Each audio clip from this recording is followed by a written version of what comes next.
Now, as Danny said earlier, people live in different styles of homes and different climates, so every product or technique won't work for every homeowner. Now, in the last episode, we talked about our trip to Chicago and our visit with Marty Bhatia.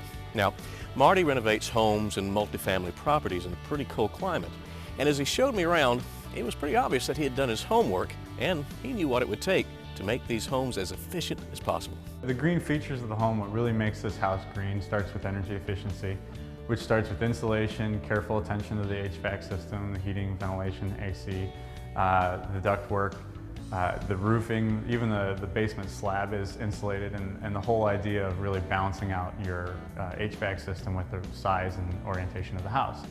Now, because of his patience and attention to detail, some of Marty's homes exceed ENERGY STAR requirements by as much as 80%. So do some homework on your own. Find out what works in your region, what fits your budget, and then find a builder, remodeler, or other professional who knows how to make it happen. Now, with that said, there are some things that you can do yourself on any budget, and they can make a difference in any climate.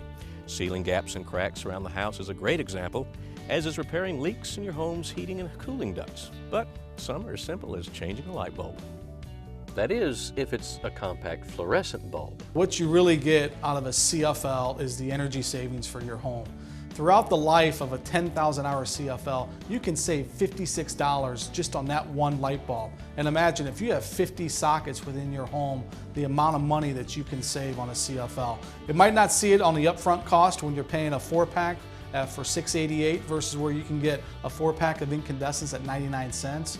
But the long-term savings is tremendous. And that doesn't even take into account the maintenance savings, so you don't have to worry about changing out light bulbs all the time.